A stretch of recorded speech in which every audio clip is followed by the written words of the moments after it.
السلام علیکم ناظرین، کیسے ہیں آپ؟ اللہ پاک کے فضل و کرم سے آپ ٹھیک ہوں گے۔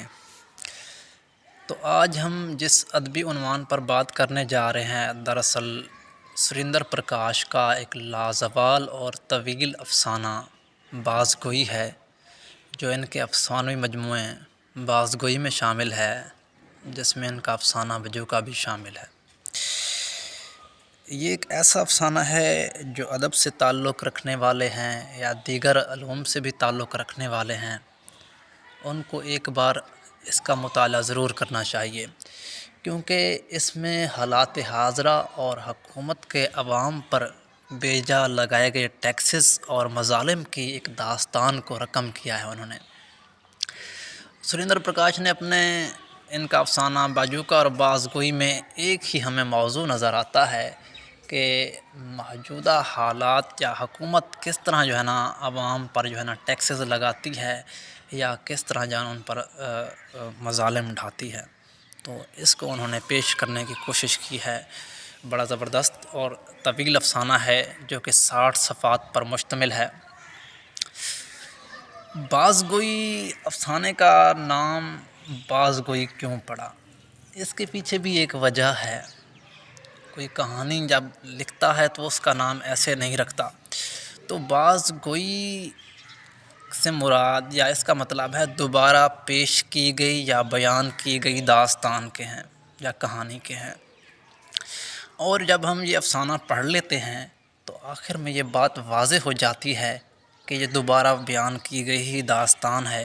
کیونکہ یہ جو داستان بیان کر رہا ہے اس کی خود ہی لکھی گئی یہ داستان ہوتی ہے جو وہ دوبارہ سنا رہا ہوتا ہے یا اپنی بیوی کو بیان کر رہا ہوتا ہے۔ تو اگر افسانے کے کرداروں پر بات کی جائے تو اس کے کردار جو ہیں ملکہ شبروزی ہے، بادشاہ باز فادی ہے، جفیل جو کہ سپہ سالار ہے، فرید ابن سعید جو کہ ایک تاجر ہے، تلکارمس یہ بھی انہی کے ساتھ تجارت کو جاتا ہے، یوسف یہ بھی فرید ابن سعید کے ساتھ تجارت کو جاتا ہے، اور قاسم بن خدا یہ کردار ہیں۔ اور اس افسانے میں عرب کی تہذیب اور معاشرے کو انہوں نے پیش کیا ہے۔ عرب کی تہذیب اور جو کردار ہیں ان کا تعلق بھی عرب کے معاشرے سے ہے۔ اور یہ ایک بات نظر آتی ہے کہ انہوں نے کرداروں کی جسامت یا حلیے کو وہ اس افسانے میں کہیں بیان نہیں کیا۔ اب تھوڑا سا اس کی کہانی کو سمجھ لیں۔ آپ کہانی کو سمجھیں گے تو تب ہم اس کے فنی و فکری اور رجحانات کے تناظر میں جائیں گے اور پھر ہم اس کے موضوعات پر بات کریں گے۔ ہوتا کچھ یوں ہے کہ شہر اجنیر ہے، اس کا بادشاہ باز فادی ہے اور اس کی جوان بیوی ملکہ شبروزی ہے۔ اب یہ ایک نیک نیت بادشاہ ہے جو اپنے ملک پر زیادہ ٹیکسز اور بوجھ نہیں ڈالتا، اور جو لوگ تجارت کرنے آتے ہیں تو ان سے بھی ٹیکس یا محصول کہہ لیں، وہ یعنی کہ جو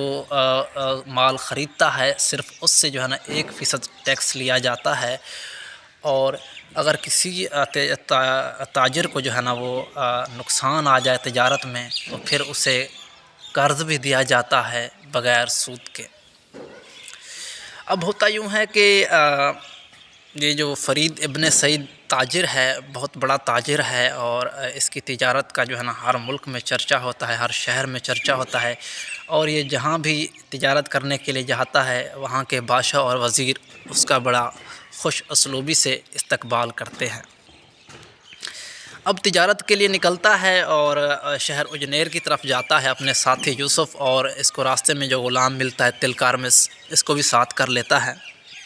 جو غیاب کا نغمہ الاپ رہا ہوتا ہے۔ اور جب یہ دربار یا محل کے قریب پہنچتے ہیں تو بحری پڑاؤ ڈالتے ہیں، اور ملکہ شبروزی سپہ سالار جفیل کے ساتھ مل کر بادشاہ جو ہوتا ہے باز فادی اس کا قتل کر دیتے ہیں۔ اور جب فرید ابن سعید داخل ہوتا ہے اگلی صبح تو بادشاہ کی جو ہے نا موت کی خبر پہنچتی ہے، اور اس کے علاوہ بتایا جاتا ہے کہ بادشاہ کی اچانک موت ہو گئی ہے، تو جس کی وجہ سے تجارت جو ہے نا اگلی جو ہے نا صبح ہوگی اس کے لیے وہ جو ہے نا اس کا سپہ سالار جفیل جو ہے نا ان کو خوش آمدید کہتا ہے، اور کہتا ہے کہ ملکہ شبروزی جو ہے نا وہ آپ سے جو ہے نا ملیں گی، اور اس حوالے سے وہ ایک جو ہے نا میٹنگ رکھتے ہیں جس میں وہ ملکہ شبروزی سبھی تاجروں کو بلاتی ہے اور کہتی ہے کہ ملک کے حالات تھوڑے ناساز ہو گئے ہیں۔ پہلے جو بادشاہ فادی جو ہے نا وہ نظام چلا رہا تھا، اس میں ہوگا وہی، اس میں کچھ تبدیلیاں کر دیتے ہیں، اور کہتے ہیں کہ اب جو بھی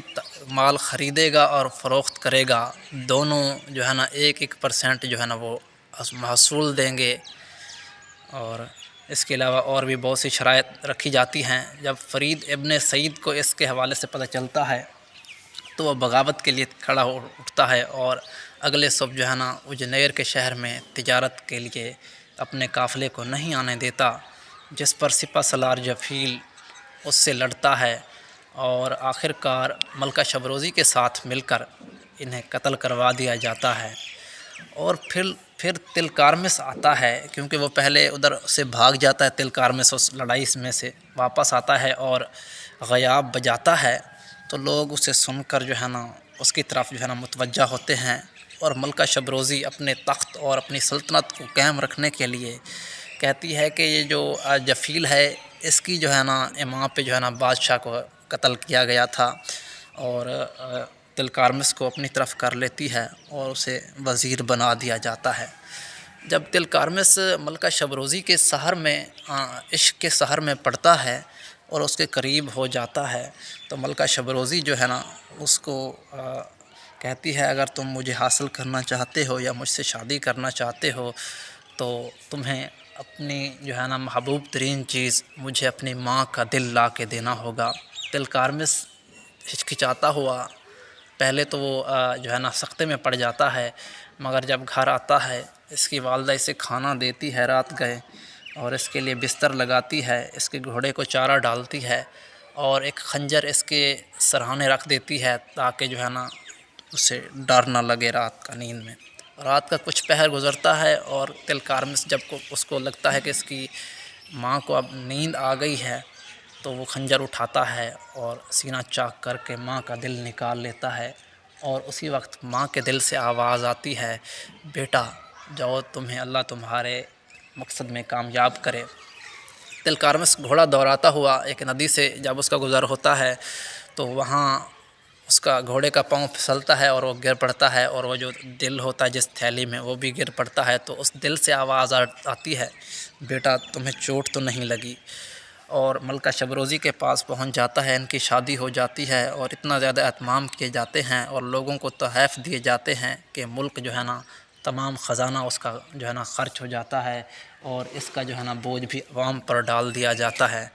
اور بادشاہ ملکہ شبروزی جو ہے نا اس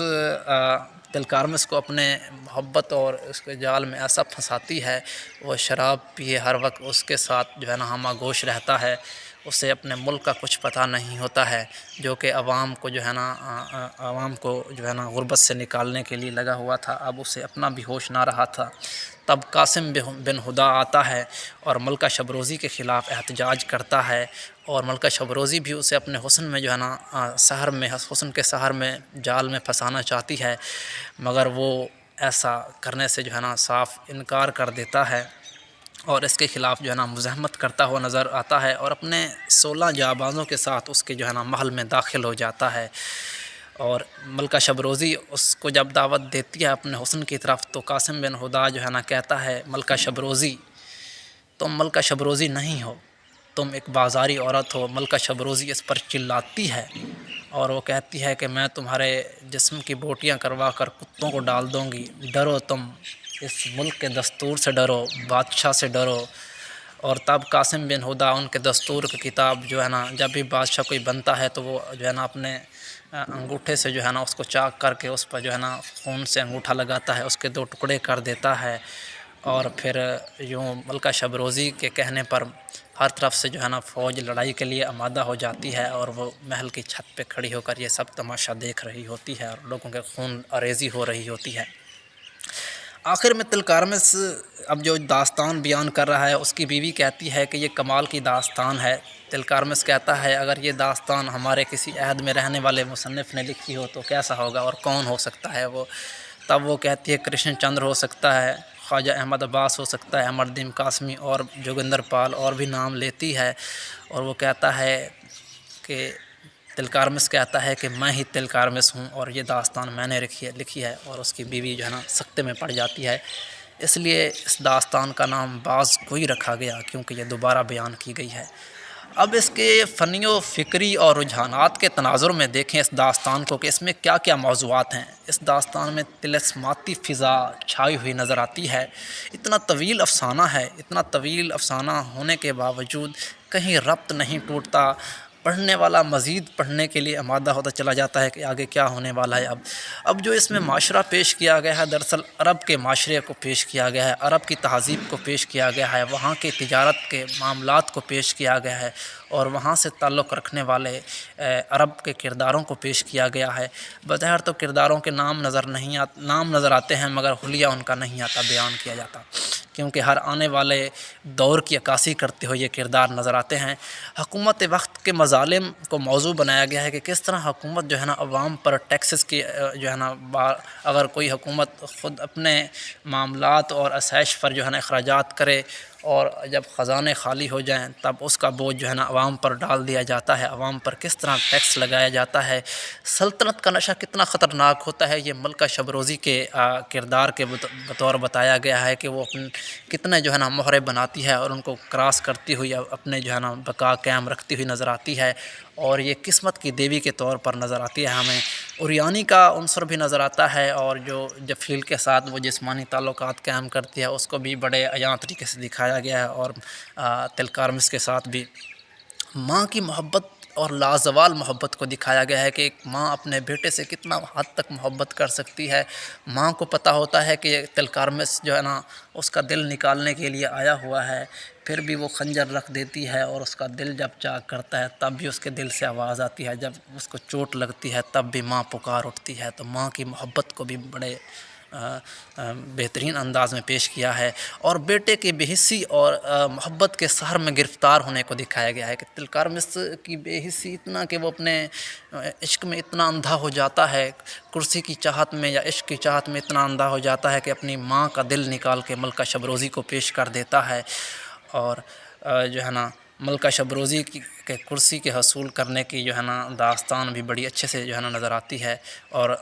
عرب میں تجارت کے طور اتوار کو بھی انہوں نے بہت ہی جارحانہ انداز میں پیش کیا ہے۔ اب اگر کرداروں کی بات کی جائے تو کون سا کردار کس طرح نظر آتا ہے؟ ملکہ شبروزی اندھی قوت کا استعارہ کے طور پر اس میں ہمیں نظر آتی ہے، اور وہ اس قدر بے حس اور جو ہے نا کرسی کے پیچھے اتنی جو ہے نا وہ پاگل نظر آتی ہے کہ پہلے اپنے جو ہے نا بادشاہ باز فادی کو قتل کروا دیتی ہے، اور پھر جب وہ اپنی حکومت کو ڈوبتا ہوا دیکھتی ہے تو پھر جفیل کو قتل کرا دیتی ہے، اور پھر جب وہ دیکھتی ہے تو پھر جو ہے نا تلکارمس کو جو ہے نا نشے میں ڈال دیتی ہے، اور آخر میں جو ہے نا اس کے شہر میں صرف ایک ہی شخص گرفتار نہیں ہوتا، وہ صرف قاسم بن ہدا ہے۔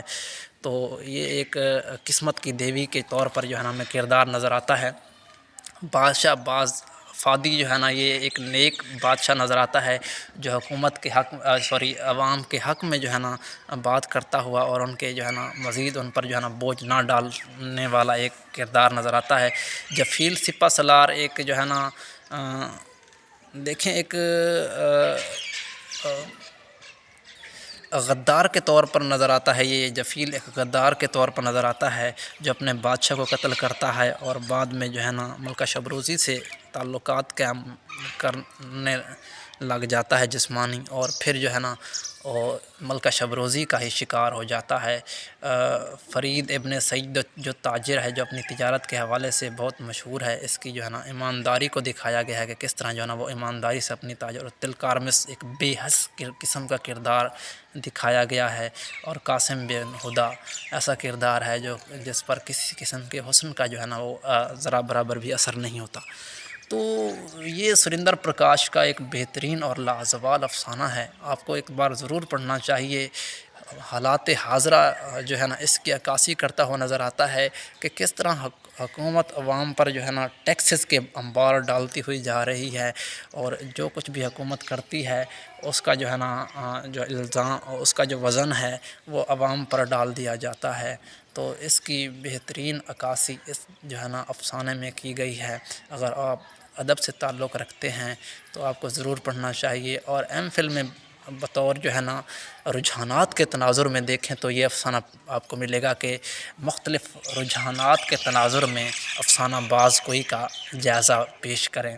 تو آپ کو ایک بار اس کا مطالعہ ضرور کرنا چاہیے۔ اگر آپ کو ویڈیو اچھی لگے تو ضرور جو ہے نا اس کو لائک کیجیے گا، لوگوں کو شیئر کیجیے گا تاکہ زیادہ سے زیادہ لوگوں تک پہنچے اور وہ اس سے استفادہ حاصل کریں۔